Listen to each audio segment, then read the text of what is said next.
안녕하세요, 부여여고 학생 여러분.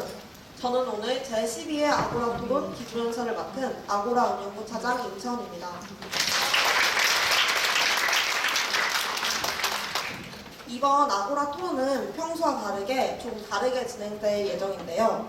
지금까지는 2교시 동안 한 가지 주제에 대해서 토론을 했다면 이번에는 2가지 주제를 선정하여서 한 교시에 한 가지 주제로 토론을 진행할 예정입니다. 이번 아고라 토론은 총 3가지의 의의가 있는데요. 첫 번째로 2가지 주제를 선정함으로써 전보다 조금 더 폭넓은 분야를 다룰 수 있게 되었고요. 둘째로 기존에 한 팀에 5명에서 6명의 토론자가 있던 것과 달리 이번에는 한 팀에 3명의 토론자가 있어 기존에 있던 발언권 부족의 문제를 해결하려고 했습니다. 그리고 세 번째로는 2교시 동안 이어지는 토론으로 자칫 지루해질 수 있는 토론을 한 교시에 한 가지 토론을 배정하여서 그 문제를 해결하려고 했습니다. 그에 따라서 이번에 선정된 2가지 주제는 주제 1회 밤 10시 이후에 고등학생 학원 운영 금지는 적절한가와 주제 2 토론에 교복 자율화를 하는 것은 적합한가? 라는 것이 주제입니다.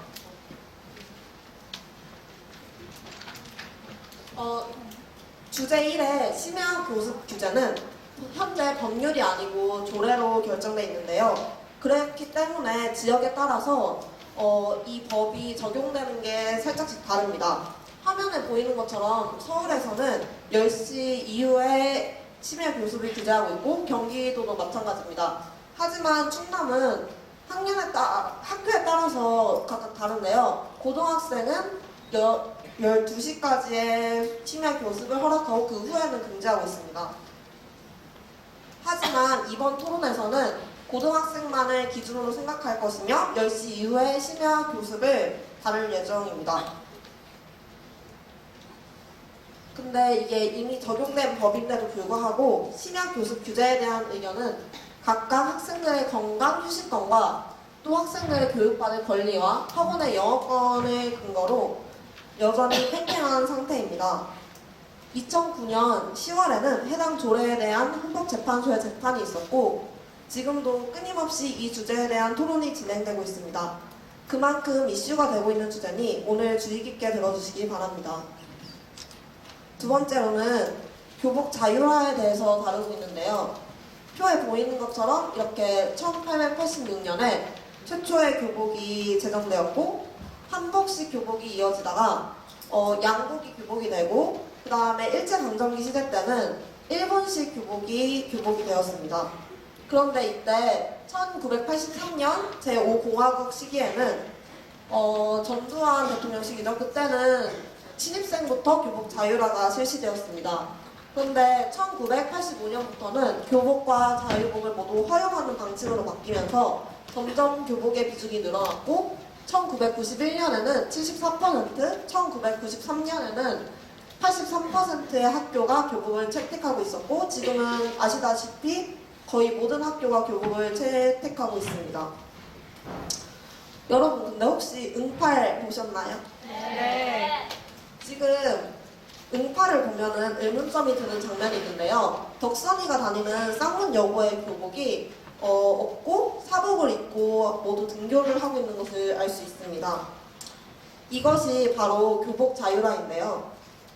교복 자율화는 한 건의 학생의 인권을 존중하는 쪽과 지나친 자율이라고 반대하는 쪽 등 이렇게 의견이 분분한 상태입니다.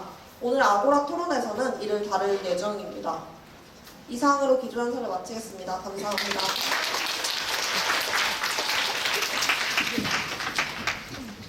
안녕하십니까. 저는 제12회 아고라 토론회 진행을 맡은 아고라 운영부 부장 김하진입니다. 이번 토론의 제1주제는 밤 10시 이후에 고등학생의 학원 운영 금지는 적절한가입니다. 토론 방식은 고전식 토론 방식으로 찬성 측 입론, 반대 측 입론에 이어 반대 측 반론과 찬성 측 반론이 있겠고 참관인 질의응답, 마지막으로 양측 최종 발언 순으로 진행하도록 하겠습니다. 참관인 분들께서는 토론 중에는 정숙해 주시고 별도로 마련된 참관인 질의응답 시간을 활용하여 주시기 바랍니다. 우선 토론 시작 전에 찬성 측과 반대 측 서로 인사해 주시기 바랍니다. 차렷! 경례. 그럼 지금부터 제12회 아고라 토론회를 시작하겠습니다. 먼저 찬성 측 입론이 있겠습니다. 찬성 측 입론 시작해주세요.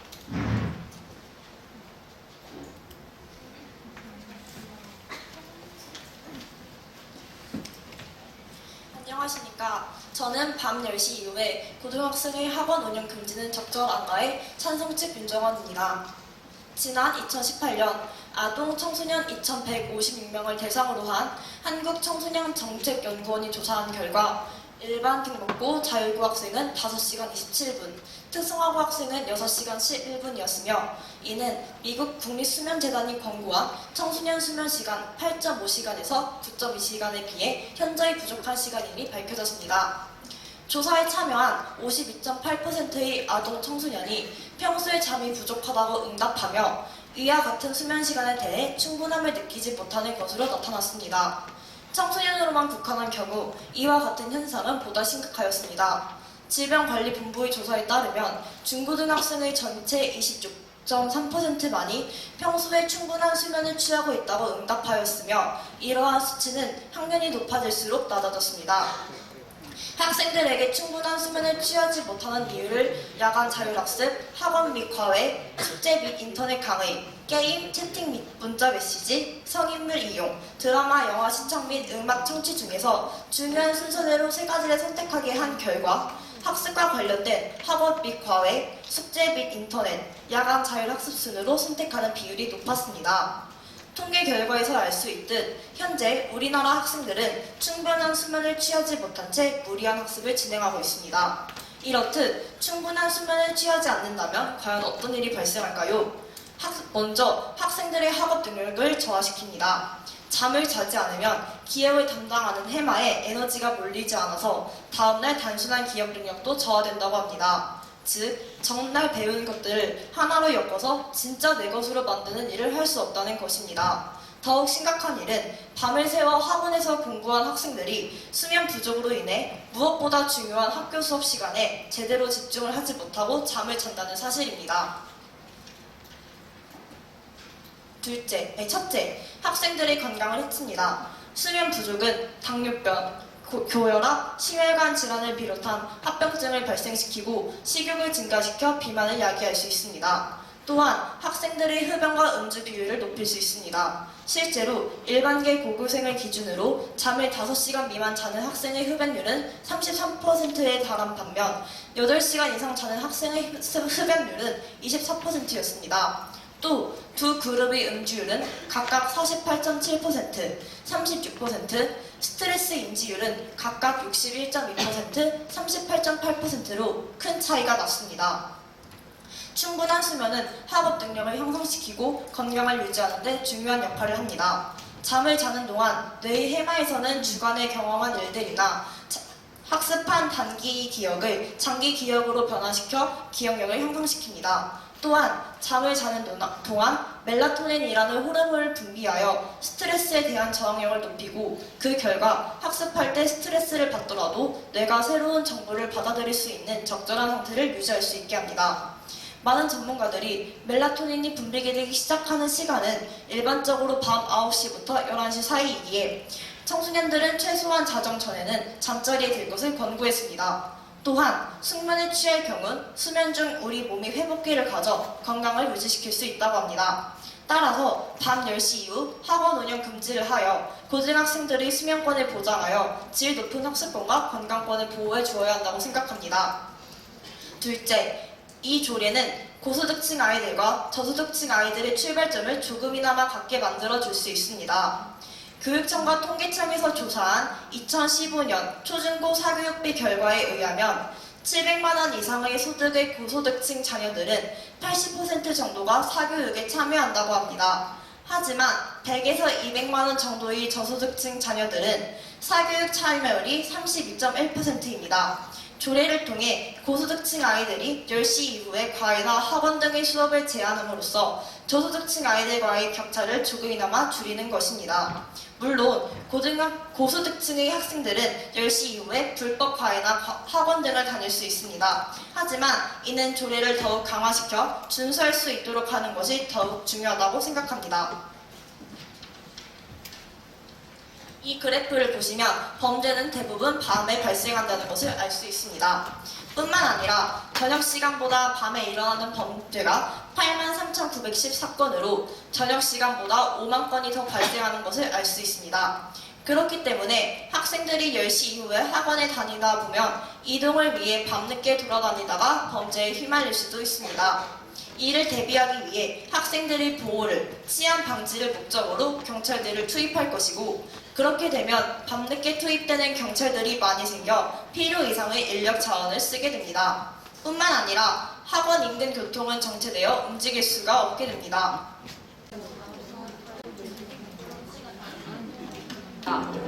불법 주정차 단속 지역에서 아이들은 서둘러 승용차에 올라탑니다. 덩달아 불법 주정차 단속 요원의 움직임도 분주해졌습니다. 그런 정보를 대비하고요. 너무 저는 이제 계도해가지고 이건 못하겠어요. 일대에서 특이한 점이 있다면 학생 수송 차량을 위한 임시 정류장이 있다는 점입니다. 운영 시간은 밤 10시에서 10시 20분까지 단 20분 동안 운영됩니다. 유턴하는 차량과 아이를 태우고 출발하는 차량이 맞물려 곳곳에서 경적 소리가 울립니다. 보행 신호를 어기고 횡단보도를 가로지르는 학생과 아이를 급하게 태우려는 차량들 때문에 아찔한 상황이 벌어지기도 합니다.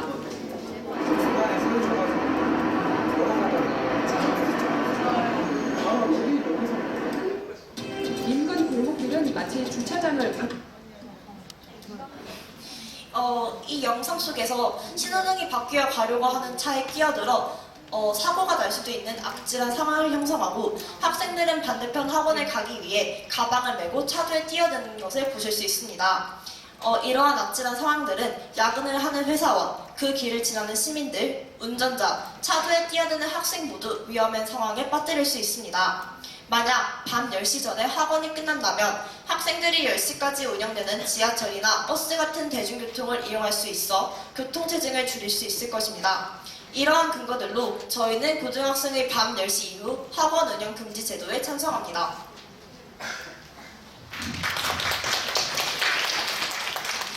찬성 측은 밤 10시 이후에 고등학생의 학원 운영이 금지되면 첫째, 학생들의 건강을 해칠 수 있는 위험 요소가 줄어드므로 둘째, 저소득층 학생들과 고소득층 학생들의 교육 출발점을 같게 만들 수 있으므로 셋째, 학생들의 안전한 귀가를 위해 밤 10시 이후에 고등학생의 학원 운영 금지에 대해 찬성하는 바라고 입론하였습니다.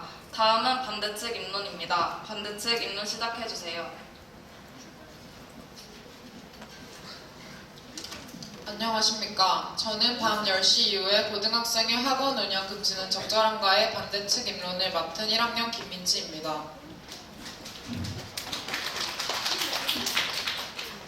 저희가 반대하는 근거로는 첫째, 교육 기회의 불평등이 심화될 것입니다. 학원 교습은 일반적으로 그리고 상대적으로 과외에 비하여 적은 금액이 듭니다. 만약 학원에서의 야간 교습을 제한하게 되면 교습 제한으로 인한 음성적 사교육이 증가하게 되고 사교육비는 더불어 증가합니다. 여기서 음성적 사교육이란 불법적 과외와 같이 단속이 어려운 교육을 뜻합니다. 다음 그래프는 해당 조례를 실시한 후 4년간 세원에 잡히지 않는 사교육 시장 규모로 다시 말해 음성적 사교육이 비대하다는 것을 강조하는 자료이기도 합니다. 음성적 사교육은 심화교습을 간절히 원하는 학생에게 대부분 고액을 요구하게 될 것이며 불법 과외 교습 행위로 인해 교육의 질 또한 저하하게 됩니다. 그런데 고액 과외로 대체할 수 있을 만큼의 수입이 있는 계층이 아니라면 추가 교육의 기회를 박탈당하는 것과 다름이 없습니다. 둘째, 해당 조례의 목적인 학생의 수명권 보장과 사교육비 절감을 성취하지 못하고 있습니다. 2018년 8월 경인지방통계청이 발표한 서울시 청소년 통계에 따르면 서울 중고등학생의 평균 수면 시간은 5.9시간으로 2010년 6.2시간보다 0.3시간 적어졌다고 합니다. 서울시는 야간교습 제한 조례를 실행하고 있음에도 불구하고 이러한 결과가 나타났습니다. 청소년들의 평균 권장 수면 시간은 8시간에서 10시간으로 5.9시간은 턱없이 부족한 시간입니다. 사교육비 또한 상황은 다르지 않습니다. 통계청에 따르면 2018년 총 사교육비는 19조 4,852억 원이고 1인당 사교육비는 월 평균 29만 1,000원에 달합니다. 사교육 참여율 또한 72.8%로 매우 과열된 현황에 야간 교습 제한은 법률이 아니라 조례로 이루어지기 때문에 처벌이 미약한 탓에 실효성을 보이지 못하고 있습니다. 마지막으로 좋은 물건, 서비스 선택은 소비자의 결정입니다. 국가가 개입하는 것은 개인의 권리와 자유에 대한 과도한 침해이므로 이는 정당하지 않습니다. 정부는 학원이 학생의 수면권을 해친다고 주장하지만 여기서 주목해야 할 점은 학생 스스로 학원에서 교습받기를 희망한다는 것입니다. 조금이라도 더 공부하고 교습받기를 희망하는 학생들은 남몰래 숨어서 공부하기도 합니다.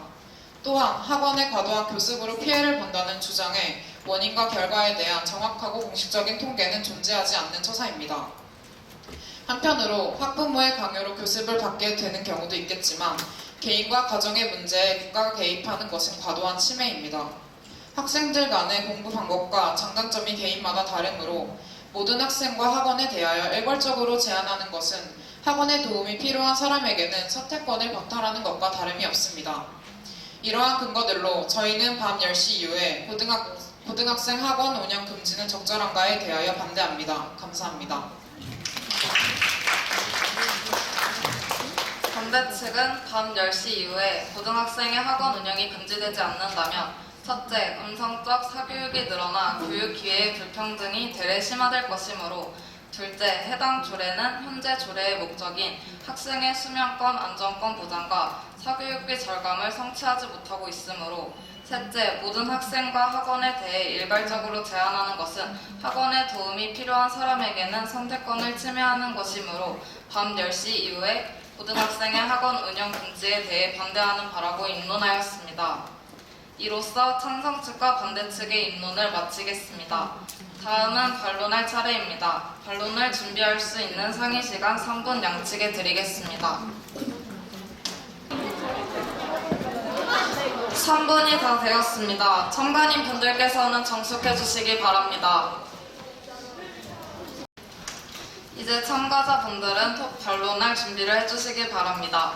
반론은 10분씩 진행되며 반대 측부터 시작하겠습니다. 반대 측 반론 시작해주세요.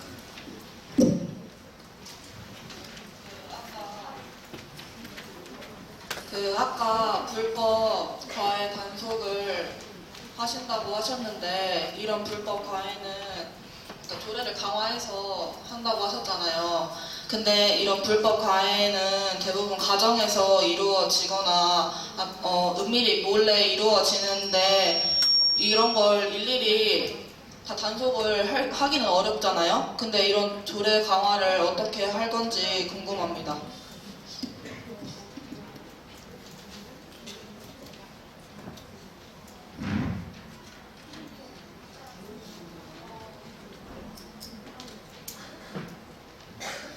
물론 가정이나 그런 보이지 않는 곳에서 일어나는 사교육을 단속하는 것은 어려울 것이라도 저희도 인정을 합니다. 하지만 제보나 아니면 교육청 직원들이 철저한 단속을 통해서 이를 잡을 수 있을 것이라고 생각합니다.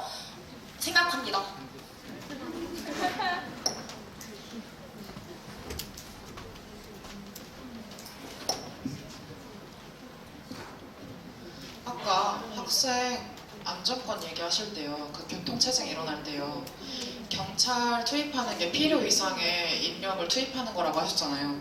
그런데 이때 교육청 직원을 투입하는 것 또한 필요 이상의 인력을 투입하는 것 아닐까요?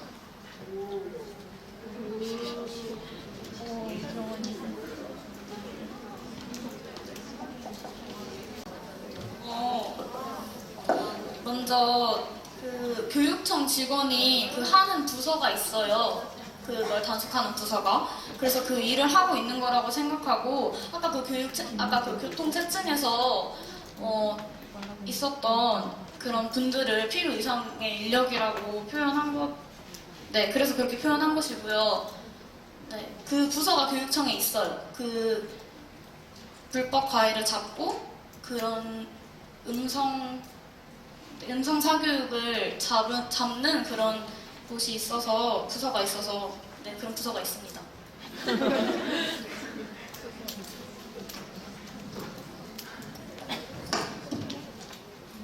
근데 가정마다 다 돌아다니려면 정말 많은 인력이 필요하겠죠. 그러면 그 부서 인원으로는 전부 그 제보나 아니면 단속을 할 수 있는 인원을 충당하지 못할 텐데 그럼 정말 필요 이상의 인력이 들지 않을까요?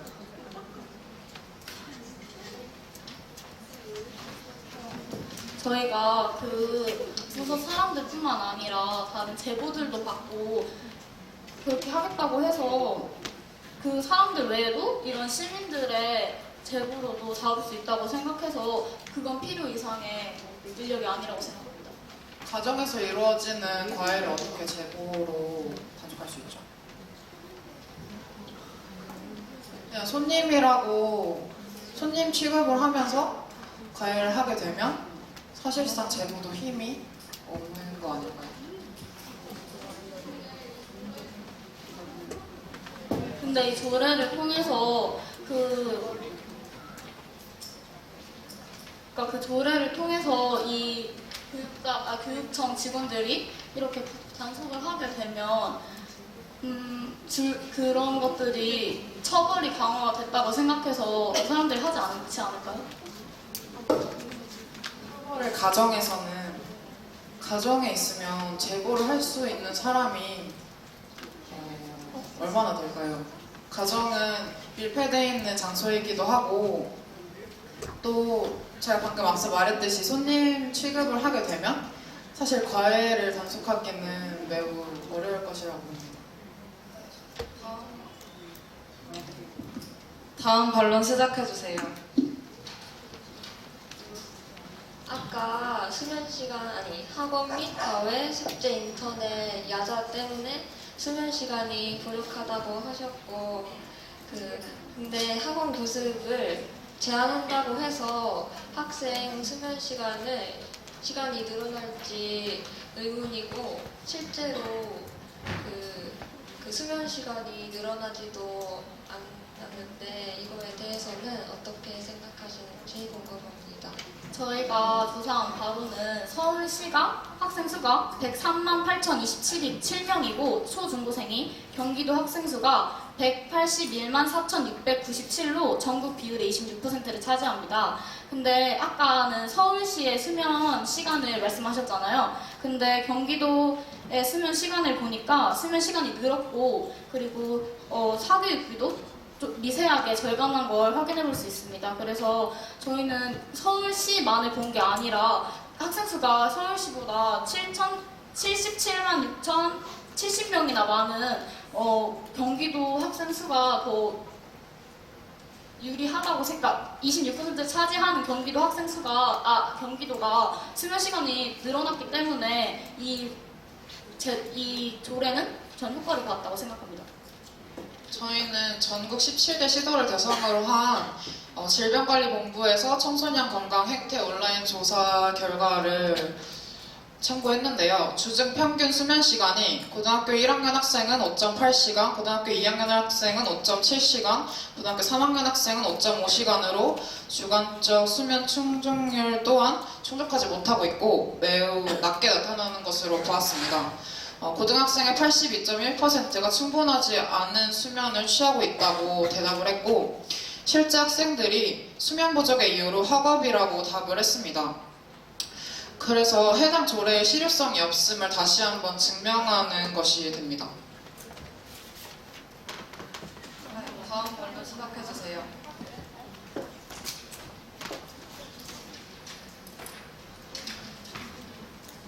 아까 수면에 대해서 얘기하실 때 멜라토닌이 9시에서 10시 사이에 나와서 학습 스트레스를 낮춰준다고 하셨는데 야간 자율학습을 실시하는 경우에는 그 시간에 잠들 수 없고 그렇다면 멜라토닌의 효과는 보지 못하는 것 아닐까요? 이 조례를 실시한다고 하더라도 9시가 아니라 9시부터 11시까지. 그렇다고 하더라도 10시에 마치고 11시에 가서 바로 수면을 취할 수 있을까요?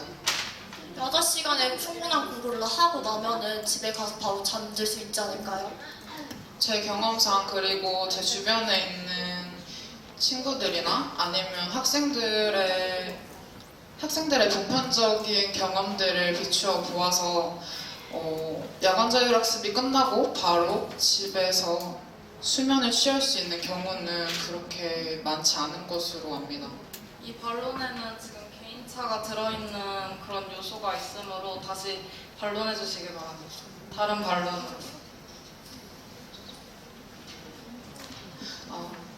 학교에서 각종 과제가 주어지기도 하고 과열된 입시 경쟁으로 인해서 야간 자율학습을 마치고 나서도 집에 가서 계속해서 공부를 하는 학생들이 많은데 정말 11시에 잠들 수 있을까요? 지금 11시에 잠드는 게 중요한 게 아니라 학생들의 학업 부담을 줄여줘가지고 조금 더 잠들 수 있는 시간을 일찍 줄여주는 건데 제가 11시라고 말씀드린 건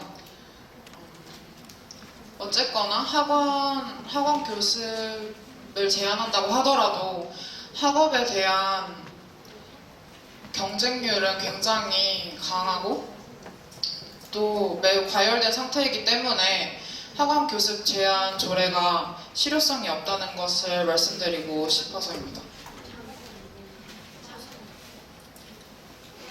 말씀하신 대로 학교 과제 물론 많아요. 그런데 우리가 밤 10시 이후까지 학원을 다닌다면 그 학원에 다니는 숙제도 엄청나게 많겠죠? 그러면은 그 학교 숙제 플러스 학원 숙제로 우리 학생들은 현재 지금 자는 시간보다 더 적은 시간을 자게 되는 것인데 그래서 저희는 밤 10시 이후에 학원을 금지시켜서 학원 수업의 그 숙제를 조금이라도 줄여서 학생들의 수면권을 보장하고 학업 스트레스를 줄여주려는 목적인 것입니다. 그런데 현재 이 조례를 실시하고 있음에도 불구하고 학생들의 수면 시간은 계속해서 줄고 있고 과열된 경쟁률 또한 저하되지 않고 있습니다. 이에 대해서는 어떻게 생각하십니까? 과열된 경쟁률이 줄어들지 않는다는 게 다시 한번 말씀해 주실 수 있을까요? 과열된 입시 경쟁이 계속해서 이어지고 있다는 말입니다. 과열된 경쟁을 줄이기 위해서 저희가 지금 10시 이후에 사교육을 중지하자는 말 아닙니까? 그런데 그 조례를 실시하고 있음에도 불구하고 이런 일이 나타나는 것은 그 조례가 아니라 다른 방법으로 이러한 현상에 대처해야 하지 않을까 하는 의견입니다. 시간이 다 되었습니다. 찬성제 반론 시작 전에 상의 시간 3분 드리겠습니다. 시간이 다 되었습니다. 참관인 분들께서는 정숙해 주시기 바랍니다.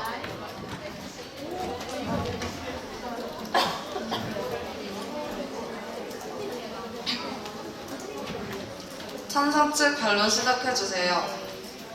그 반대 측 입론자께서 사교육비가 증가해서 교육의 질이 낮아진다고 하셨는데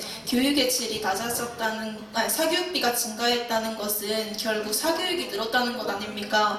하지만 실제로는 좋은교사 운동조사에 따르면 밤 10시 기준 고등학생 사교육 종료율을 분석한 결과 밤 10시에 제한한 지역은 67%, 밤 12시 제한 지역은 22%로 규제를 통한 사교육 감소율이 45% 더 많았습니다. 학원의 심화 영역을 규제하면 주말 사교육이 늘어날 것이라는 풍선 효과도 있을 것입니다. 하지만 이것도 사실과 다르기 때문에 저희가 이것에 대해 말씀을 드리고 싶었습니다. 저희가 입론 때 보여드렸던 국세청에 세원 조사를 했던 그 그래프 기억하시나요 혹시? 아니면 그 조례가 2010년에 시행됐는데 그 이후 2014년까지의 국세청 학원업 매출액과 사교육 시장 규모를 비교한 그래프인데 국세청 학원업 매출액에서는 그러니까 실제로 학원이 국세청에 등록을 해서 얼마의 매출이 나왔다라고 등록을 한 거예요. 그런데 사교육 시장 규모는 학교에서 사교육비 조사하잖아요. 그런 통계 자료를 이용한 건데 보시면 매우 큰 차이가 나죠. 이걸 보아서, 이 그래프를 보아서 공식적으로 공식적인 사교육이 아니라 음성적인 사교육이 더 늘어났다는 것을 알 수가 있습니다.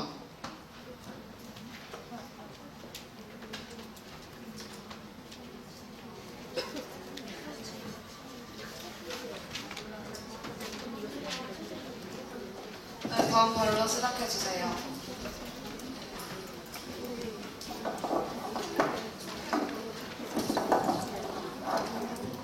아까 교육 기회에 불평등이 심화된다고 했는데 저소득층 아이들이 이걸 10시 이후까지 하게 된다면 고소득층 아이들은 더 많은 돈을 내고 다양한 학원을 늦게까지 다닐 수 있게 되잖아요. 근데 저소득층 아이들은 그만큼의 급여가 되지 않아서 늦게까지 하지 못하고 학원을 여러 개 다닐 수 없게 되잖아요. 그러면 이것은 고소득층 아이들과 저소득층 아이들의 불평등을 더 심화시키는 것이 아닙니까? 이 조례를 실시해도 저희는 이 교육기회 불평등이 심화된다는 의견에서 음성적 사교육이 더 늘어날 것이라고 말을 했는데요.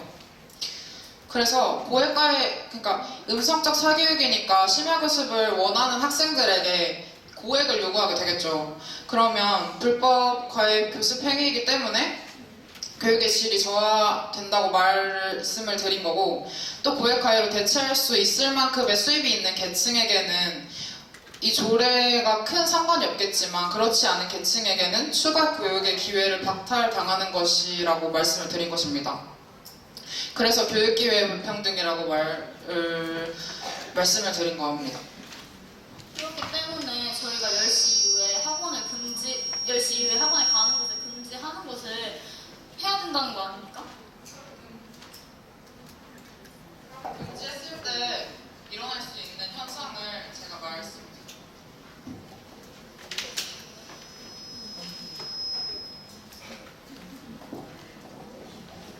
그 10시 이후에 그쪽에서 10시 이후에 사교육을 금지시켰기 때문에 현재 정부는 열악한 공교육을 방과후 학교나 여러 프로그램을 이용해가지고 지금 탈바꿈 하겠다고 하였습니다. 그럼 저희는 적극적으로 공교육을 이용해서 사회가 더 발전할 수 있도록 해야 되는 것 아닙니까?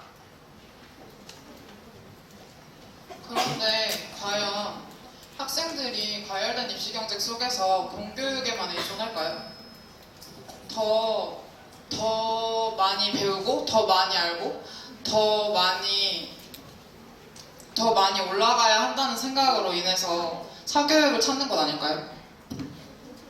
제가 지난 5월 13일부터 14일까지 부여고 2학년들 143명으로 대상으로 해서 사교육 실태조사 및 공교육 활성화를 주제로 설문조사를 실시하였는데요.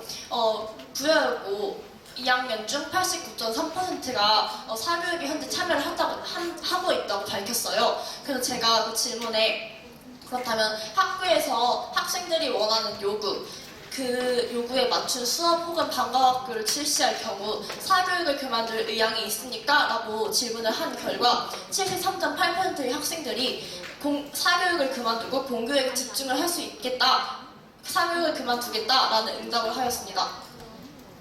네, 다음 발로 시작해주세요.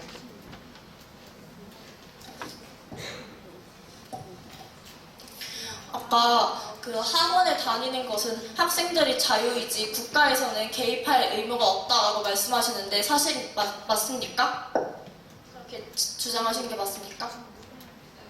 그런데 현재 우리나라는 공공복리 안전보장 질서 유지를 위하여 기본권을 제한할 수 있다고 하였습니다. 그런데 이 조례는 지금 학생들의 수면권과 건강권을 위하여 공공복리를 위하여 지금 규제를 하고 있는 것인데 이에 대해서는 어떻게 생각하십니까? 그 공동체 구성원 모두의 기본권을 존중한다고 하나 실질적으로 학생의 수면권은 보장되지 않고 있고 과열된 사교육은 하락할 기미를 보이지 않고 있습니다. 그리고 대부분의 학교가 오후 5시에서 6시에 끝나는 서울과 달리 지방의 학교들은 반강제적으로 오후 10시 또는 더 늦은 시간까지 야간 자율학습을 실시하는데 이 같은 상황에서 학원 교습 시간을 제한하는 것은 학원에서 주중에 수업을 하지 말라는 것과 다름없습니다. 그리고 이는 학원 교육자의 수입을 감소시키고 학생들의 수업권을 박탈한다고 생각합니다.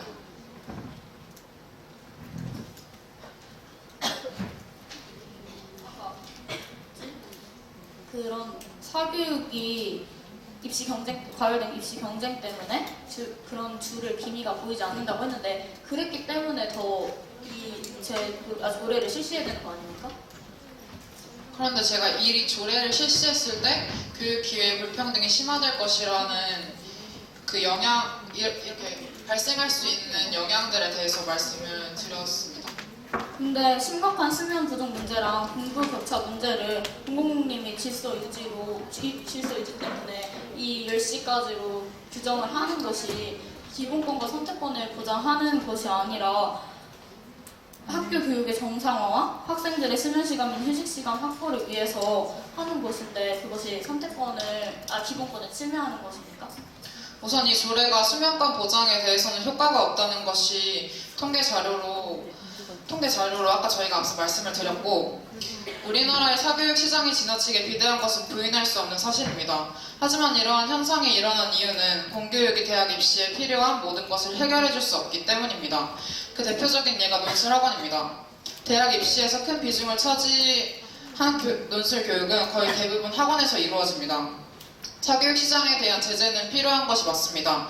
하지만 부족한 공교육을 보완하는 순기능을 지니기도 하는 사교육을 너무 지나치게 규제해서도 안 된다고 생각을 합니다.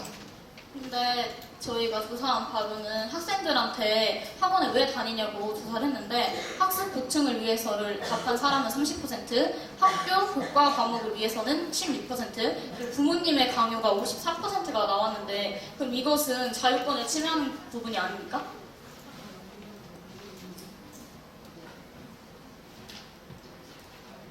자유권 누구의 자유권을 침해하는 거죠? 학생들의 선택권을. 학생들의 선택권? 부모의 강요로요? 그런데 그렇게 가정의 문제에 국가가 개입하는 것은 과도한 침해가 아닐까요? 근데 공공리와 질서유지와 국가 안전보장을 위해서는 필요한데요? 그 기본권을 침해하는 것이? 물론 자율적으로 부모님의 강제로 하는 경우는 무시할 수 없고 인정할 수도 있지만 아까 학습 보충을 위한 부분이 한 30%좀 넘었잖아요. 그럼 그 부분도 아예 무시를 할 수 없는데 너무 부모님의 의지 때문에 억압한다고 너무 이렇게 일반화시키는 거는 좀 아니라고 생각합니다. 네, 시간이 다 되었습니다. 양측은 최종 발언할 준비를 해주시고 양측의 최종 발언 전에 참관인 질의응답이 있겠습니다. 혹시 참관석에서 질문이 있으신 분은 손을 들어주시기 바랍니다.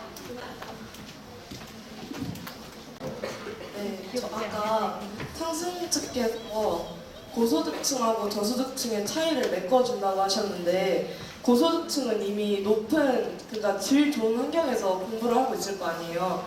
그리고 저소득층 아이들은 조금 낮은 환경에서, 그러니까 좀 제대로 된 교육이라고 해야 되나?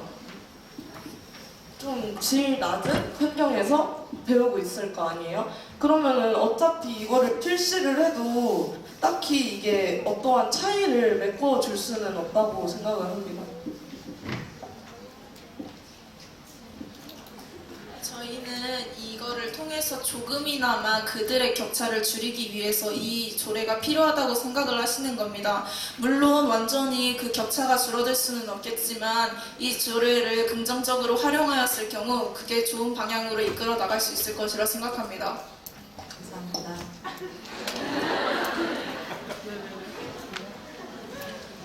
다음 질문 있는 학생.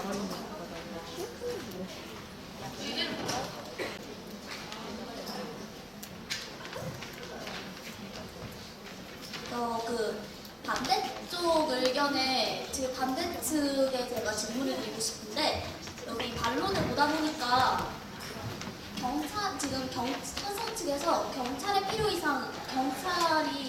이상의 인력을 지금 투입을 한다 그런 얘기가 나왔던 걸로 기억해요. 그래서 교육청의 인력은 인력이 아닌가? 라고 그렇게 하셨는데 그 반대쪽에서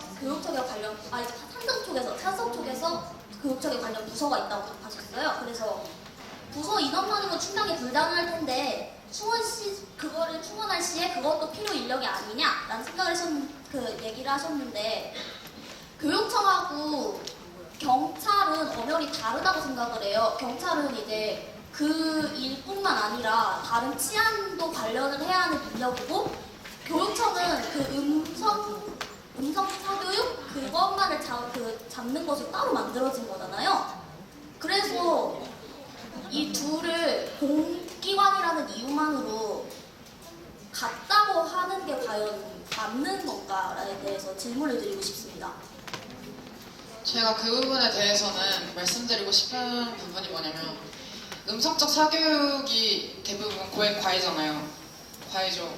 과외는 대부분 가정에서 이루어지고 밀폐된 장소에서 이루어질 텐데 그러면 아무리 많은 인원을 투입한다고 해도 교육청 인원이든 경찰 인원이든 기관에 상관하지 않고서 그 음성적 사교육을 제재할 수 없을 것이라고 생각을 했고 그래서 필요 이상의 인력을 투입하게 될 것이라고 말씀을 드린 겁니다. 가정 내에 있는 그거를 무슨 인력으로 투입을 하는지 간에 다를 수 없다 그 소리신가요? 그러니까 교육청에서 그 부서를 통해서 단속을 하더라도 가정에서 이루어지는 과외를 단속하기는 어려울 거라고 말씀을 드린 겁니다. 하지만 그 찬성 측에서 입론에서 제시한 내용은 가정에 대해서 그걸 제하기보다는 지금 교통정리 관련해서 얘기를 하신 것 같은데.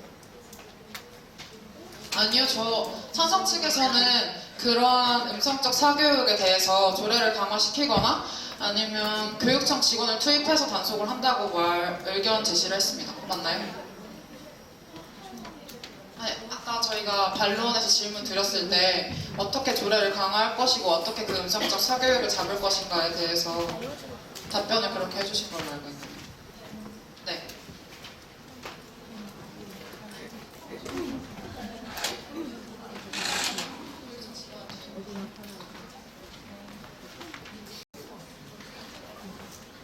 다음 질문하실 분 계신가요? 마지막으로 이쪽 학생.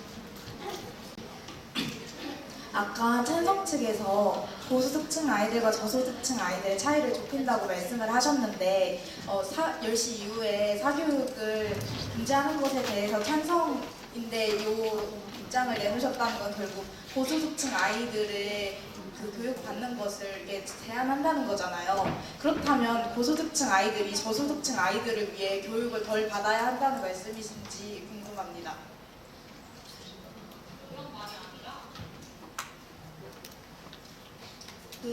이렇게 차이가 나는 빈부 격차 문제를 이렇게나마 해소를 해야 한다고 말씀드렸습니다. 참관인 질의응답을 여기서 마치겠습니다. 마지막으로 최종 발언 시간입니다. 최종 발언은 찬성 측부터 시작하겠습니다.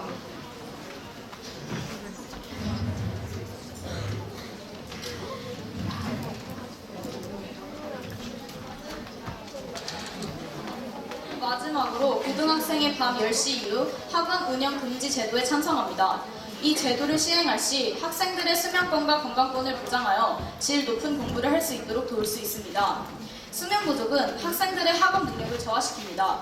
기억을 담당하는 해마에서는 에너지가 몰리지 않아서 잠을 못 자면 다음날 단순 기억 능력조차도 저하되고 더욱 심각한 일은 밤을 새워 학원에서 공부한 학생들이 수면 부족으로 인해 중요한 학교 수업 시간에 제대로 집중을 하지 못하고 잠을 자게 되어 학생들의 학업 능력을 저하시킵니다. 뿐만 아니라 수면 부족은 당뇨병, 고혈압, 심혈관 질환을 비롯한 합병증을 발생시키고 식욕을 증가시켜 비만을 야기할 수 있습니다. 잠을 자는 동안 스트레스에 대한 저항력을 높이고 그 결과 학습할 때 스트레스를 받더라도 뇌가 새로운 정보를 받아들일 수 있는 적절한 상태를 유지할 수 있게 해야 합니다. 따라서 밤 10시 이후 학원 운영 금지를 하여 고등학생의 수면권을 보장하고 질 높은 학습권과 건강권을 보호해줘야 합니다. 그리고 이 조례는 고소득층 아이들과 저소득층 아이들의 출발점을 조금이나마 같게 만들어줄 수 있습니다.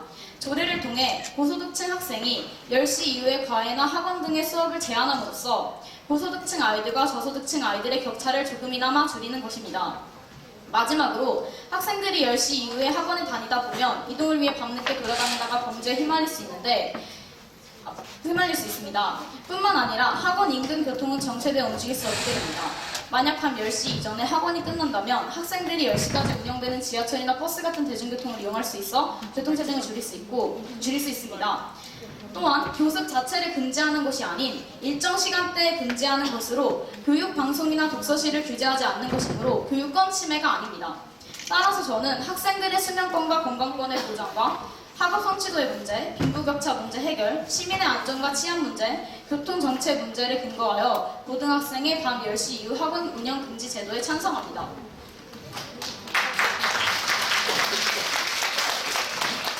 반대측 최종가로 시작해주세요.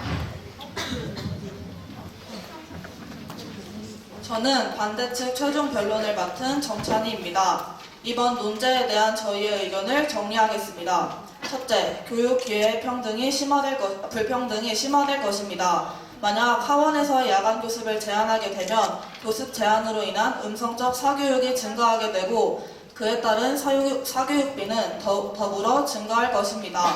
음성적 사교육은 심야 교습을 간절히 원하는 학생에게 대부분 고액을 요구하게 될 것입니다. 하지만 이를 수용할 수 있는 소득 계층이 아니라면 추가 교육의 기회를 박탈당할 것입니다. 둘째, 해당 조례의 목적인 학생의 수면권, 안전권 보장과 사교육비 절감을 성취하지 못하고 있습니다. 앞서 말씀드렸듯이 10시에 학원 교습을 제한했음에도 불구하고 학생들의 수면 시간은 더 줄어들었습니다. 그리고 사교육비 또한 절감되지 않았습니다. 이 조례가 2010년부터 시행되고 지금까지 10년 가까이 시행되고 있음에도 불구하고 우리나라의 사교육은 늘고 있는 추세였습니다. 또한 국세청에 사업 등록된 사교육과 실제 조사 수치를 비교해보면 그 차이는 매우 컸습니다. 셋째, 더 좋은 환경에서 공부하고자 하는 소비자의 선택을 존중해줘야 합니다. 이에 국가가 개입하는 것은 개인의 권리와 자유에 대한 과도한 침해이므로 이는 정당하지 않습니다. 정부는 학생의 수면권을 해친다며 10시 이후에 야간 교습을 제한하지만 여기서 주목할 점은 학생 스스로 학원에서 교습받기를 희망한다는 것입니다. 또한 학원의 과도한 교습으로 피해를 본다는 주장의 원인과 결과에 대한 정확하고 공식적인 통계는 존재하지 않는 상황입니다. 공교육과 사교육이 적절히 조화를 이루도록 하는 것이 학생들에게 실질적으로 도움이 되는 정책이라고 말씀드리며 최종 변론을 마칩니다.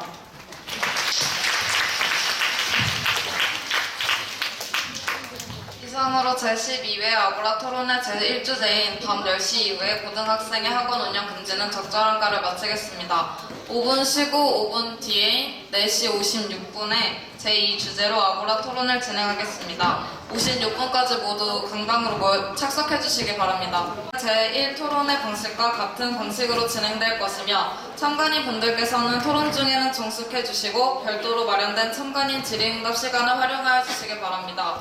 우선 토론 시작 전에 참석 측과 반대 측 서로 인사해 주시기 바랍니다. 차렷, 경례. 그럼 지금부터 제12회 아고라 토론회를 시작하겠습니다. 먼저 찬성 측 입론이 있겠습니다. 찬성 측 입론 시작해 주세요. 저는 교복 자율화를 실행해야 한다의 찬성 측 토론자 김지민입니다. 이 PPT는 저희 학교 1, 2학년 학생들을 대상으로 실시된 설문조사를 그래프화한 내용이 담겨 있습니다. 저희 학교 학생들의 교복 착용 현황입니다. 지금 46%, 여기선 나와 있지 않지만 46%가 교복을 착용하고 있다이고 54%가 교복을 착용하고 있지 않다입니다. 그 이유는 무엇인지 조사해 보았는데요.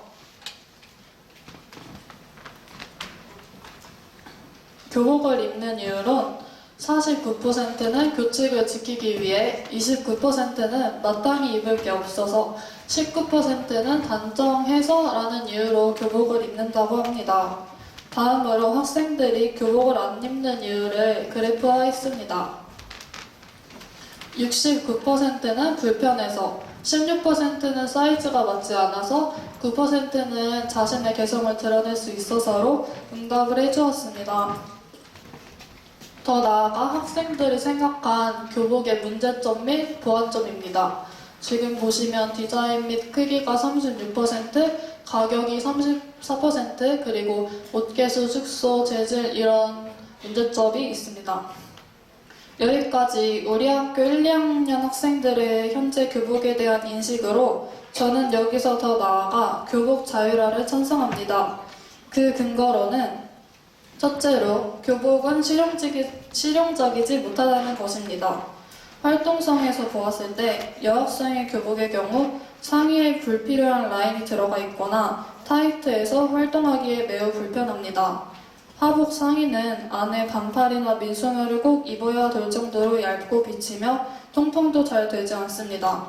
기장도 짧은데 실제로 키 170cm, 가슴둘레 90cm 기준인 여학생 교복 셔츠와 7세에서 8세용 15호 아동복 사이즈를 비교해보니 가로폭은 별 차이가 없었고 기장은 아동복보다 훨씬 짧았습니다. 여러분도 하복을 입고 엎드리거나 팔을 들어 올리면 배가 보여 편히 움직이지 못하고 그런 불편함을 겪어보실 적이 있으실 거라 생각합니다. 네, 저는 학교에서 10시간 이상을 보내야 하는 우리 학생들은 편리하며 활동성 있는 옷을 입어야 한다고 생각합니다. 그리고 둘째로 교복은 가격 문제점이 있습니다. 보통 교복을 동복과 하복을 한 벌씩만 구입해도 20만 원 이상이 들며 위생관리 면에서 2벌씩 교복을 사는 경우가 많습니다. 그러다 보면 교복값만 해도 30만 원을 넘기는 것이 쉽습니다. 또한 우리 성장기인 학생들은 신체적 변화로 인해 교복을 추가 구매하는 경우도 있습니다. 이런 점을 본다면 교복은 가격적인 면에서 큰 부담이 된다고 생각합니다. 셋째로 교복은 일제의 잔재라는 점입니다. 과거 일제강점기에 일본은 학생들을 황국 식민으로 굴들이기 위해 획일화된 교복을 강제적으로 입혔고 교복이 군복의 변형이라는 점에서 군국주의적 교육 방식이 상징물로 볼 수 있기 때문에 일제의 잔재를 없애고 교복 자율화를 실행해야 한다고 생각합니다. 마지막으로 학생들에게는 옷을 자유롭게 입을 권리가 있다고 생각합니다. 헌법 제10조에서는 모든 국민은 인간으로서 존엄과 가치를 가지며 행복을 추구할 권리가 있다고 명시되어 있습니다. 그러므로 학생들이 원하는 옷을 입지 못한다는 것은 헌법적 정신에 부합합니다.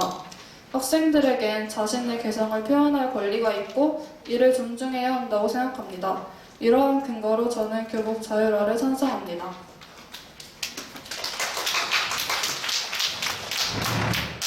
찬성 측은 교복 자율화가 시행한다면 첫째, 학생들이 실용적이고 편리하며 기능적인 사복을 자유롭게 입을 수 있게 되므로 둘째, 교복은 가격적인 면에서 큰 부담이 되므로 셋째, 학생들이 원하는 옷을 입지 못한다는 것은 헌법적 정신에 부합하므로 교복 자율화에 대해 찬성하는 바라고 입론하였습니다. 다음은 반대측 입론입니다. 반대측 입론 시작해주세요.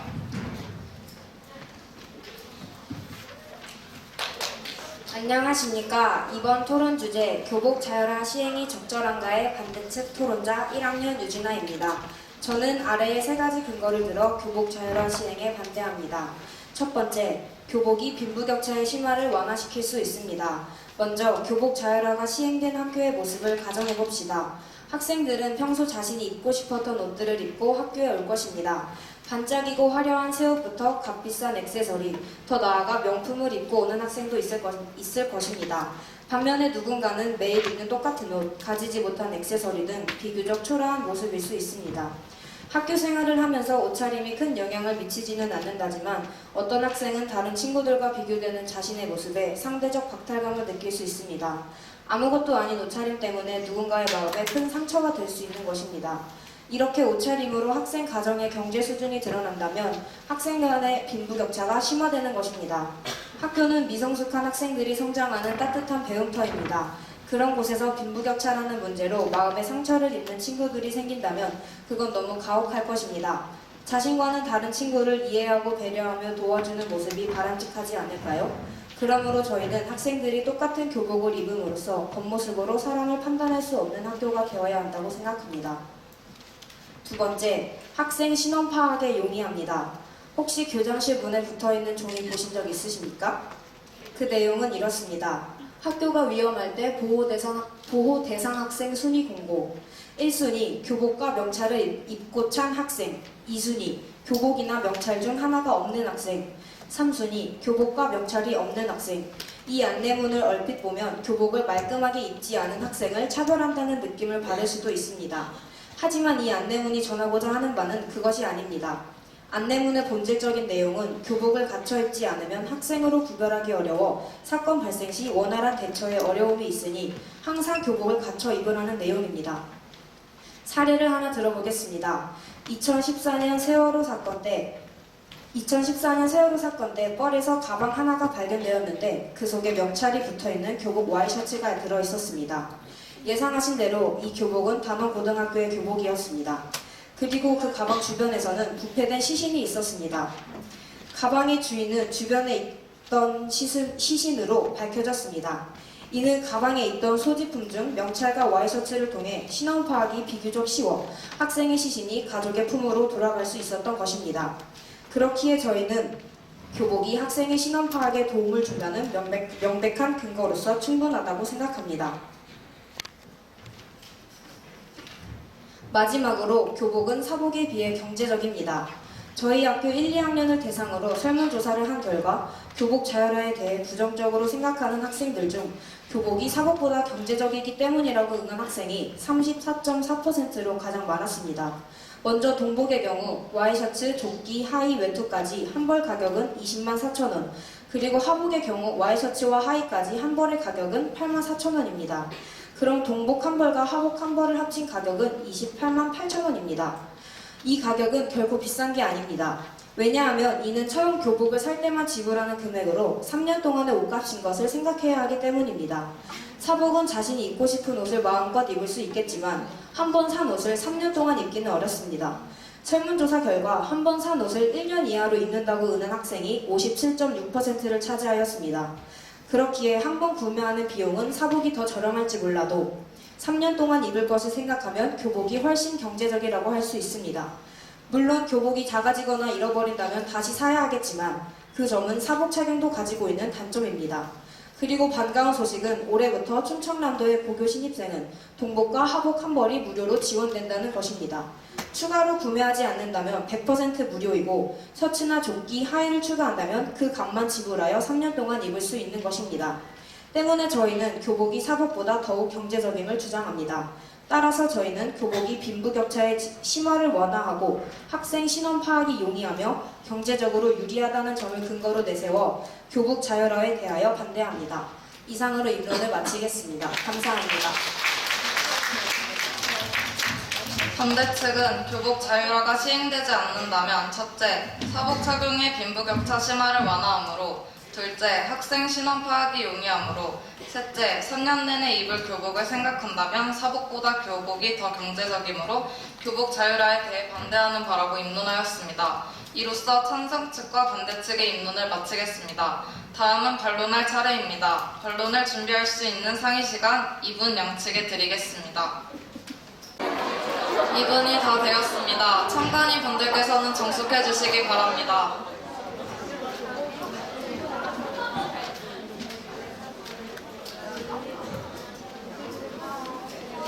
이제 참가자분들은 반론할 준비를 해주시기 바랍니다. 반론은 10분씩 진행되며 반대측부터 시작하겠습니다. 반대측 반론 시작해주세요.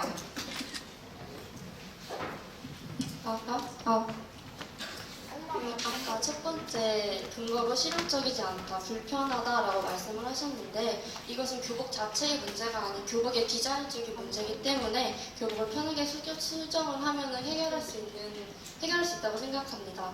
또한 학교에 있는 시간 내내 교복을 입도록 강요하는 것이 아닌 생활복을 허용함으로 인해 그런 문제를 완화해주고 있고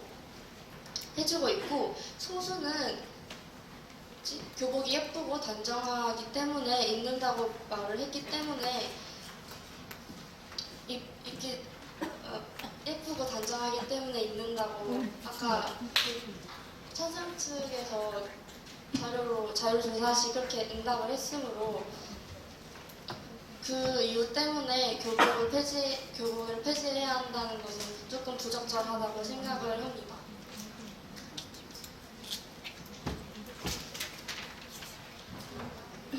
교복의 재질이 나쁘지 않고 디자인 때문에 불편하다고 말씀을 하셨는데 저희 지금 입고 있는 와이셔츠만 해도 만약에 땀이 나면 잘 마르지 않고 이로 인해서 제 친구들도 그렇지만 만약에 겨드랑이에 땀이 났다 이러면 마르지 않아서 오히려 외투를 더 입는 경우도 있더라고요.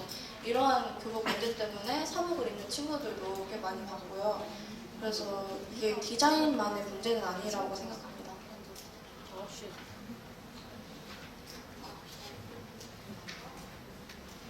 그래서 그 문제를 생활복으로 완화를 하고 있고 그리고 또 다른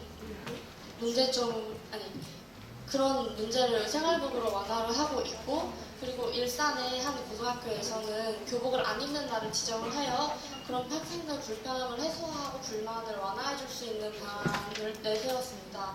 그래서 이런 학생들이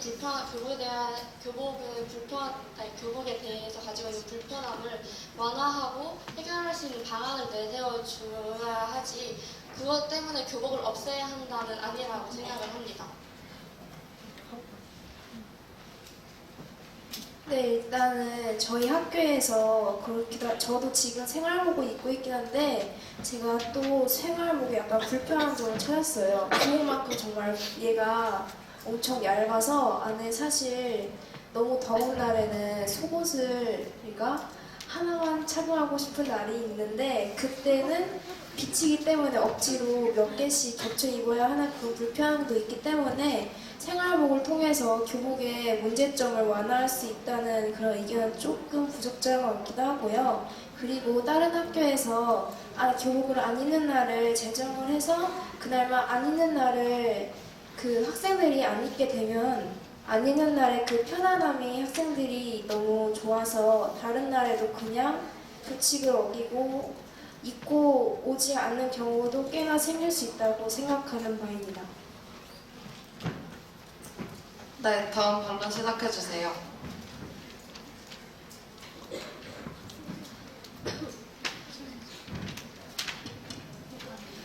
세 번째 입론으로 교복은 일제의 잔재라고 말씀하셨는데 아까 기조연설에서 언급했듯이 1983년에 교복 자율화 정책이 시행되었잖아요.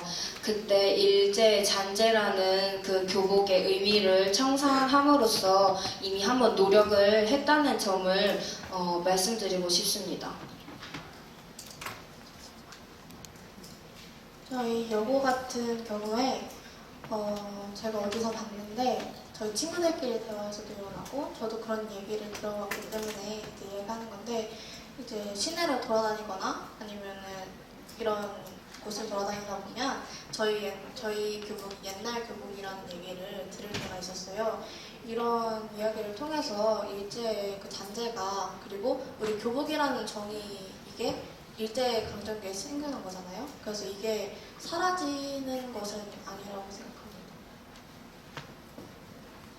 제가 말씀드린 점은 이 지금 입고 있는 교복의 형태가 일제 강점기 시대에 만들어진 점을 고려해서 그 정신을 청산한다는 점을 강조하고 싶었고 교복이 지금 옛날 교복인 디자인인 것은 그때 자율화가 되고 그 교복을 그냥 그대로 유지한 고위 관리들의 귀찮음 때문이라고 생각하고 제가 말씀드리고 싶은 점은 교복 자율화를 한번 시행했을 때 일제 잔재를 청산하려고 정신등을 청산하려고 노력했다는 점을 말씀드리고 싶습니다. 이상입니다. 네, 다음 반론 시작해주세요.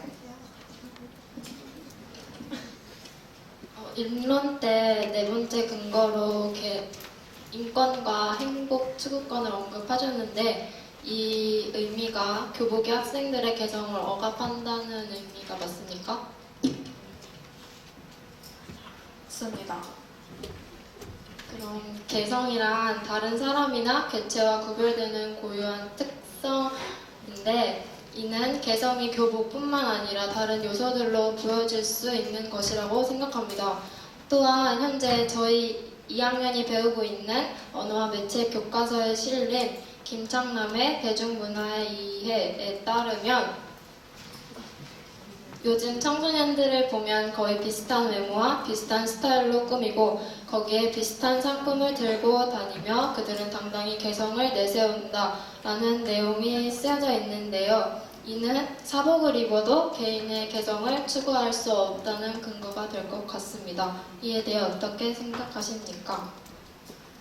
전체적으로 봤을 때는 결국에는 개성이라고 내세워도 결국 다 비슷한 개성이라고 볼 수 있다 하셨는데 결국에는 본인이 자신의 개성이라고 생각하는 것을 표현할 수 있었기 때문에 사복을 통해서 본인의 개성을 표현을 했으니까 학생 스스로도 만족감이 있을 것이고 본인이 생각하는 개성이니까 그것을 표출했다고 누군가는 비슷하다고 볼 수 있어도 결국에는 본인이 만족감을 얻을 수 있으니까 괜찮다고 생각합니다.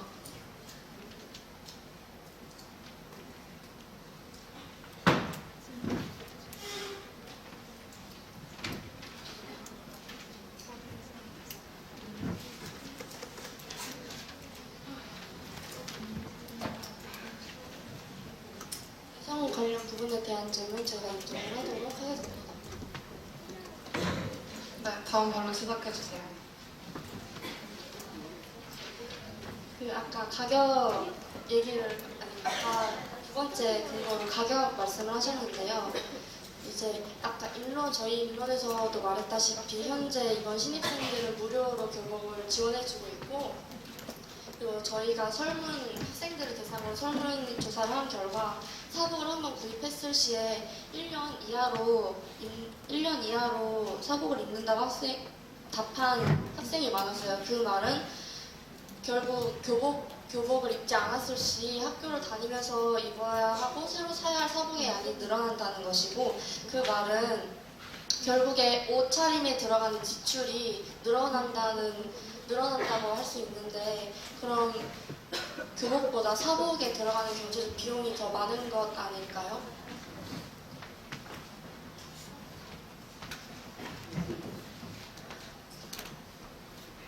물론 그렇게 볼 수 있긴 하지만 저희가 이제 성장기이다 보니까 교복을 추가로 구매할 때가 정말 많은데요. 제가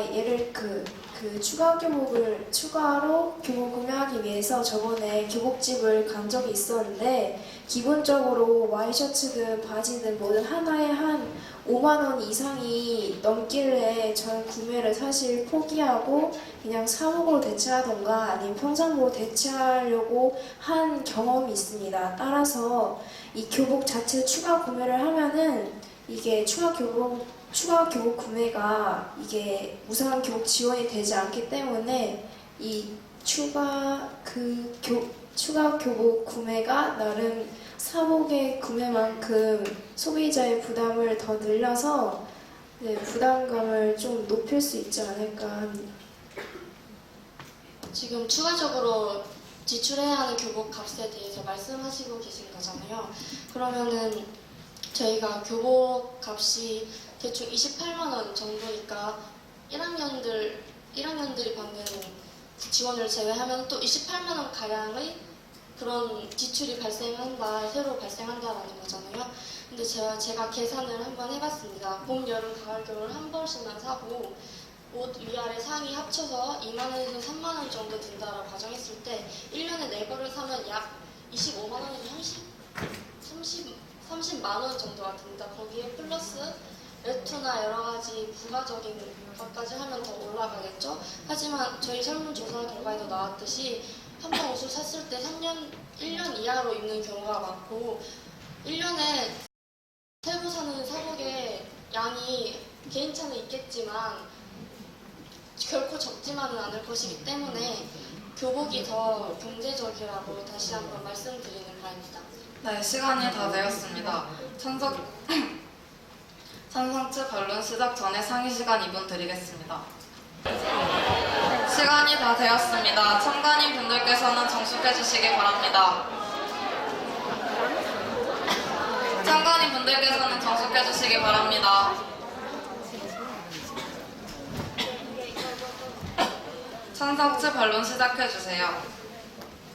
입론 하실 때 첫 번째 근거가 교복, 반짝거리고 값비싼 사복과 초라한 옷의 대조로 상대적 박탈감을 느끼고 그걸로 경제 수준이 나타난다라고 말씀하셨는데 저희 여자 고등학교 기준이라고 있었는데 저희 고등학교에서는 구찌나 발렌시아가 뭐 이런 명품 브랜드를 입는 걸 잘 못 봤고요.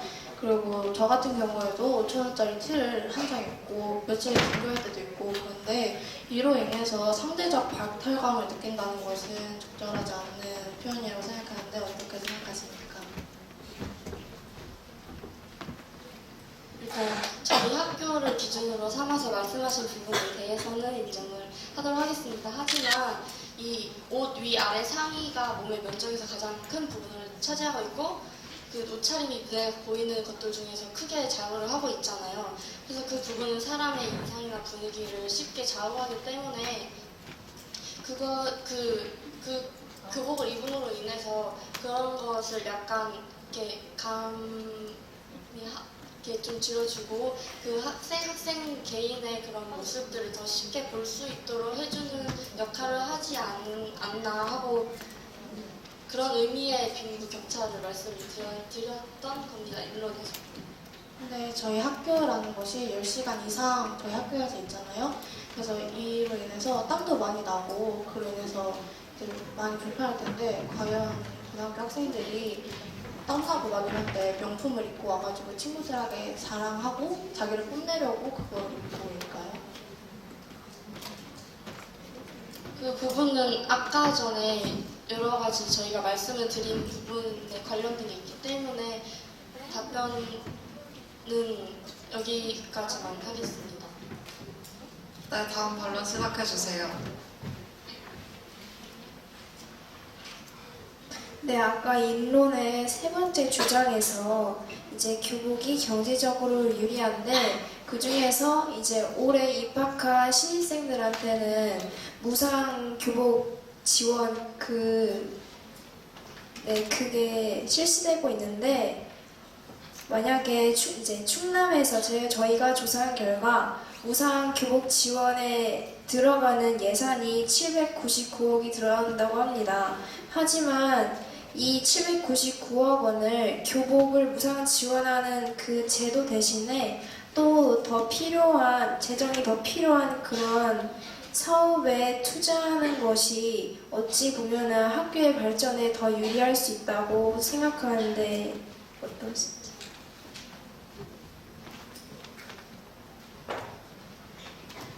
일단 무상 교복을 지원함에 인하여 들어가는 그런 돈의 액수가 크다는 것까지는 알고 있습니다. 하지만 그 액수가 다른 사업에 투자된다고 가정하였을 때 학생들을 위해서 투자된다는 것은 확답할 수 없고 그리고 무상 교육 지원을 하지 않고 교복 두 벌 값이랑 사복 값을 비교했을 경우에도 사복을 입었을 때가 월등하게 경제적이라고 말할 수 있을지는 의문입니다. 저는 교복을 바지, 가디건 등을 더해서 14만 원이 더 들어갔는데 저희 799억 원이 저희 무상 교복 그냥 기초적인 것만 했을 때만 779억이고 저희 개인적으로 더 추가 구매했을 때는 더 많은 비용이 들어간다고 하고 그리고 교복 자율화를 만약에 실시한다고 저희가 했을 때 국가에서 이 779억 원을 이게 충남에서만 발생한 거잖아요.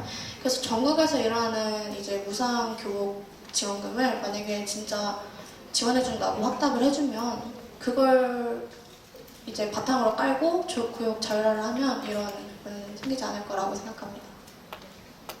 네, 다음 반론 시작해주세요. 아까 입론에서 교복을 통해서 신원 파악에 되게 쉬운 용이함을 말씀하셨는데 교복 말고도 신원 파악을 할 수 있는 것에는 명찰이나 목걸이 등이 있는데 왜 꼭 교복을 통해서 신원 파악을 해야 된다고 생각하십니까? 앞서 말씀드린 것이 교복 상의와 하의가 몸의 면적에서 차지하는 비율이 가장 크기 때문에 멀리서도 한눈에 알아볼 수 있는 장점이 있기 때문에 목걸이나 배지보다는 더 이롭지 않을까 하는 생각입니다. 교복이 눈에 띄기 쉽다는 점은 인정하겠습니다. 하지만 교회 활동일의 날짜는 현저히 교내에서 생활하는 일수보다 적으며 또 교복이 아닌 명찰이나 목걸이만으로 학생들이 교회에 나갔을 때 질서를 잘 지킨다면 신원 파악에 충분히 용이하다고 생각이 됩니다.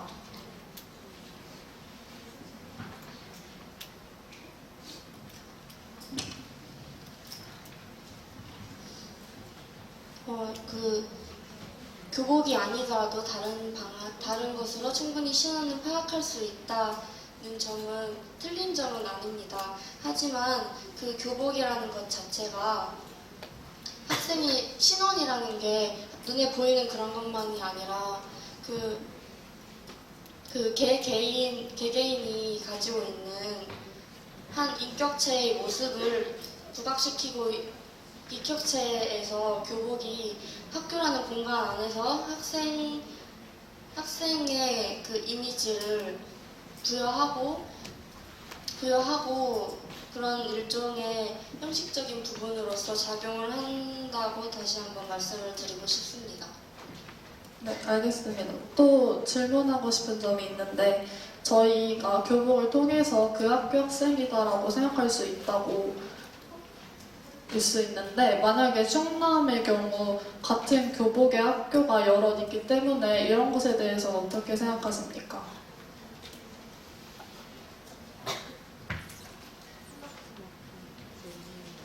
교복이 현재 충남은 통일을 했기 때문에 그럴 경우 어떤 학교 학생인지까지는 구별하지 못하는 점을 인정을 하도록 하겠습니다. 네. 양측은 최종 발언할 준비를 해주시고 양측의 최종 발언 전에 참관인 질의응답이 있겠습니다. 혹시 참관석에서 질문이 있으신 분은 손을 들어주시기 바랍니다. 이쪽. 찬성 측에 질문을 드리고 싶습니다.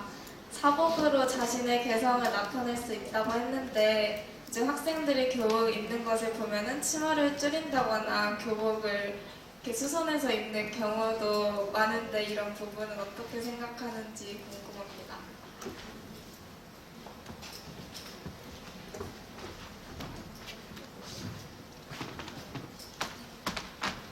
교복을 통해서도 자신의 개성을 드러낼 수 있다 하셨는데 그럴 경우에는 교복에서만 국한된 것이기 때문에 교복이 아닌 사복을 착용하게 되면 더 다양하고 폭넓게 자신의 개성을 드러낼 수 있다 생각하기 때문에 저희는 개성을 표현할 수 있다고 이번 때도 말씀드렸습니다.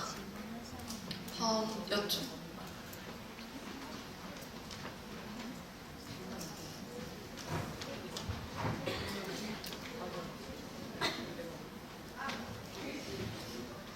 찬성 측에서 교복이 일제의 잔재라고 하셨는데 그럼 미국도 교복을 입고 있는데 그쪽도 일본의 잔재입니까? 아니라고 생각합니다. 저는. 왜 그래? 왜 그래? 지금 교복의 의미는 학생이라는 직업을 표현해주는 의복이라고 생각합니다.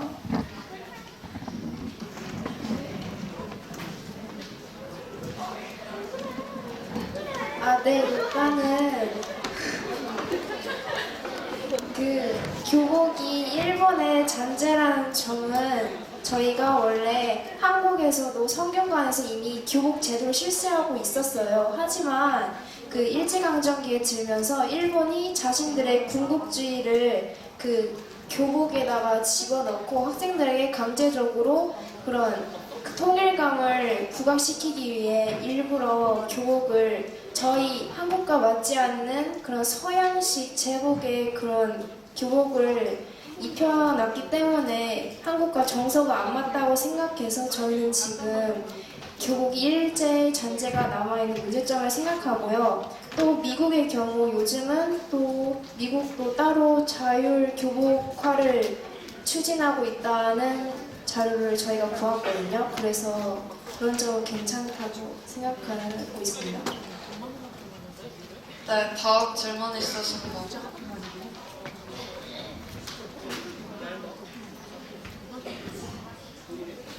한성 측에 질문하고 싶은데 아까 첫 번째 사람이랑 첫 번째 학생이랑 질문이 비슷하긴 한데 꼭 사복으로만 개성을 표현하지 않고 교복을 입고서도 실내화나 가방 같은 걸로 충분히 자신의 개성을 많이 드러낼 수 있다고 생각하는데 그거에 대해서는 어떻게 생각하시나요?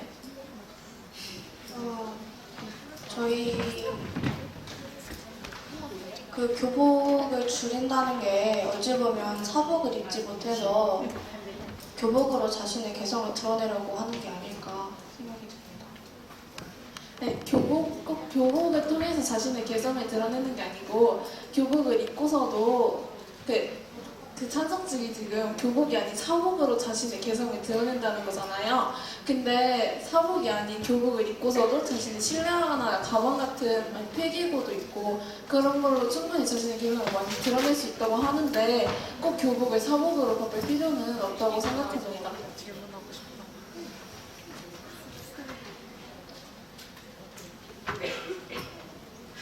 인정합니다.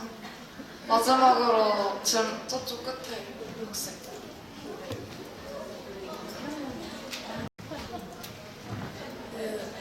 인론에서 교복 자율화에 반대 이유 중 하나에서 교복 자율화가 되면 그 각자 어떤 사람은 명품이라든지 그런 값비싼 옷을 입는데 어떤 사람들은 또 돈이 없어가지고 다른 아이들처럼 좋은 옷을 못 입어가지고 빈부격차가 심화되고 상대적 박탈감을 느낄 수 있다는데 그 반대측의 반론에서 교복 안 입는 날을 만드는 건 어떤가에서 그런 그 교복 안 입는 날이 만들어지면 그때 입는 사복에 대해서도 상대적 박탈감을 느낄 수 있지 않나요?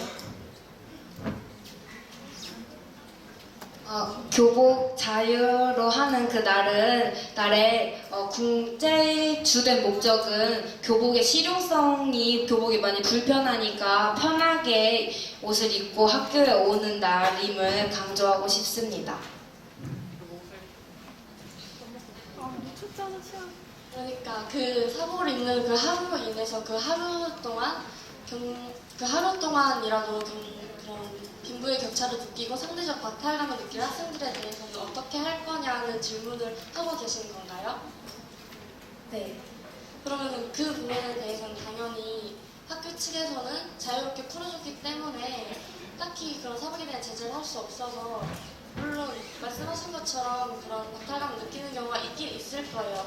하지만 여기서 더 중요하게 봐야 하는 점은 그런 상대적 박탈감을 느끼는 학생들이 있다가 아닌 그런 날이 있음으로 인해서 더 많은 학생들의 불편함을 해소하는 날을 만들고 그런 개선을 함을 통해서 보다 불만 없고 더 서로가 서로를 이해하는 학교를 만들고자 하는 의미가 더 강하다는 것을 말씀드리고 싶습니다. 상관인 질의응답을 여기서 마치겠습니다. 마지막으로 최종 발언 시간입니다. 최종 발언은 찬성 측부터 시작하겠습니다.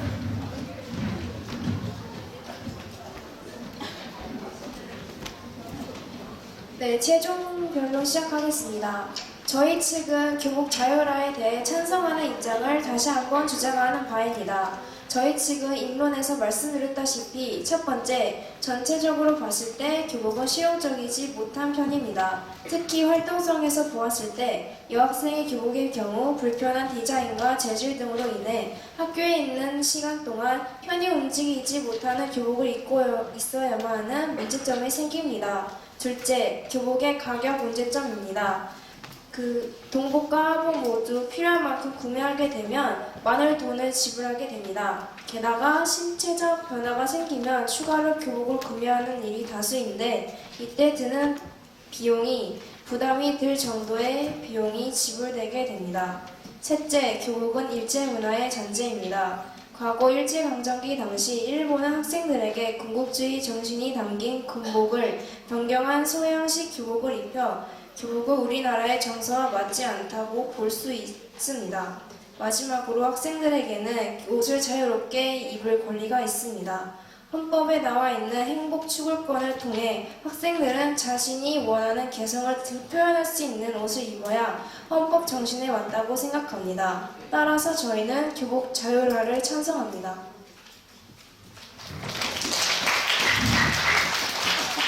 반대측 최종 발언 시작해주세요.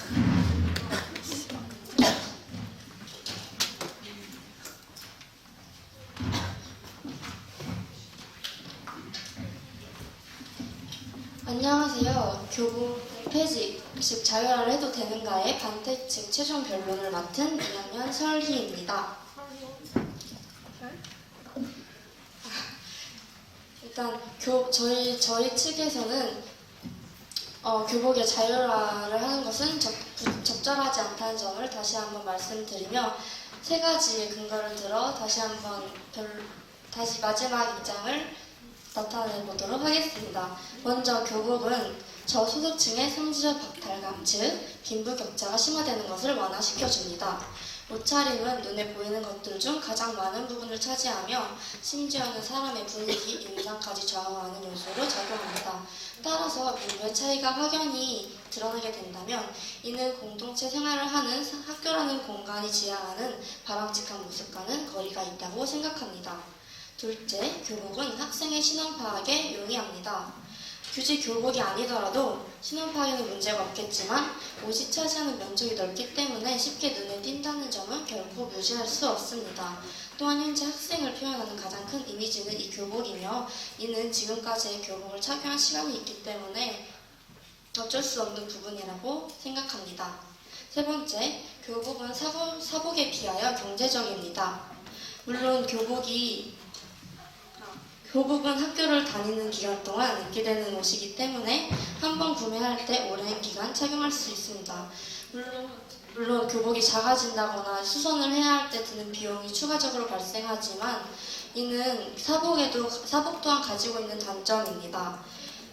그리고 물론 교복 자체가 일반 옷에 비해서 비싼 것은 사실이지만 고등학교 3년 동안 새로 사 입는 사복의 비용과 교복의 비용을 비교해봤을 때 사복의 비용이 결코 저렴하지만은 않다는 것을 다시 한번 강조하고 싶습니다. 이런 근거들을 들어 저희 반대측은 교복의 자율화는 적절하지 않다고 주장합니다. 감사합니다. 이상으로 제12회 아고라 토론회 제2주제인 교복 자율화 시행의 적절한가를 마치겠습니다. 제12회 아고라 토론회 제1주제와 제2주제에 대한 여러분의 찬성, 반대 의견을 알고자 오늘 오후 6시에 부여여고 학생의 페이스북에 게시물을 올려 투표할 예정입니다. 참관인 분들의 많은 참여와 관심 부탁드립니다. 감사합니다.